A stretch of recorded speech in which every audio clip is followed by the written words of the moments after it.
Из восточного Туркестана поступила очередная печальная новость. В китайской тюрьме в возрасте 56 лет скончался Мухаммед Амин Юнус, задержанный в ноябре 2014 года. Информацией о смерти имама поделился его сын, проживающий в Канаде. Покойный Мухаммед Амин являлся известным религиозным деятелем уйгурского региона. Впервые его арестовали в 2014 году в городе Кульджа. 25 октября 2015 года имама освободили. 3 февраля 2016 года его снова задержали.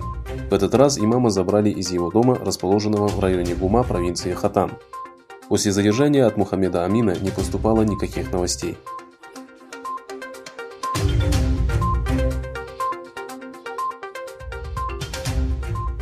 В столице Бельгии прошел протест против беззакония Коммунистической партии Китая в уйгурском регионе. Протест, организованный обществом бельгийских уйгуров и турецкими неправительственными организациями в районе Центрального железнодорожного вокзала, был посвящен 11-й годовщине урумчинских событий. Около 300 человек несли плакаты с надписью «Свободу уйгурам», «Остановите геноцид» и «Закройте лагеря перевоспитания». В ходе протеста участники акции осветили вопрос лагерей перевоспитания, в которых содержится свыше 3 миллионов уйгуров и других тюрков на французском, английском и голландском языках. Отметив, что Коммунистическая партия Китая старается всячески скрыть свои преступления, протестующие заявили, что лагеря перевоспитания являются грубым нарушением прав человека.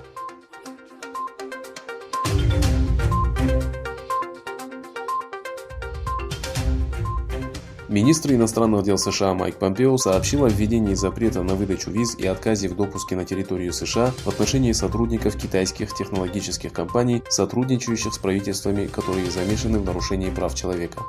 Помпео подчеркнул, что запрет коснется некоторых сотрудников корпорации Huawei, которая является главным помощником Коммунистической партии Китая по вопросу тотального контроля населения уйгурского региона, устранения политических оппонентов и наблюдения за узниками концентрационных лагерей. Некоторые из сотрудников корпорации поставляют китайскому режиму материалы и технологии. Все компании, которые специализируются на производстве технологий, должны понимать, что сотрудничество с Huawei и подобными корпорациями является участием в нарушении прав человека, заявил Помпео.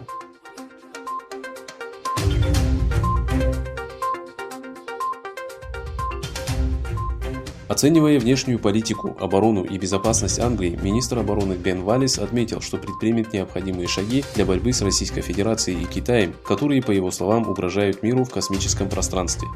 Sunday Telegraph приводит статью Валлиса, который пишет, что Россия провела испытания ракеты, установленной на одном из спутников, что является угрозой для мирного использования космоса и безопасности Англии. Отметив, что и Китай разрабатывает вооружение для космических атак, Валлис заявил, что Англия должна пересмотреть свою политику в отношении Российской Федерации и Китая.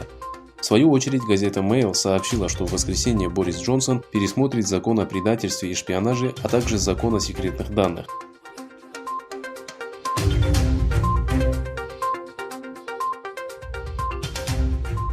В КНДР был зафиксирован первый случай коронавируса. Пхеньян объявил о введении карантина в городе Кайсон. Официальное информационное агентство страны сообщило, что COVID-19 был зарегистрирован у жителя Южной Кореи, который незаконно перебрался в КНДР. Лидер Северной Кореи созвал партийный комитет на экстренное совещание по данному вопросу. С другой стороны, Лондон, который исключил Испанию из списка безопасных стран, сообщил, что отсутствие жестких мер приведет к повторной вспышке эпидемии. Отметив, что правительство приняло решение исключить Испанию из стран, граждане которых не обязаны проходить двухнедельный карантин, министр иностранных дел Великобритании Доминик Рааб предупредил об опасности второй волны COVID-19.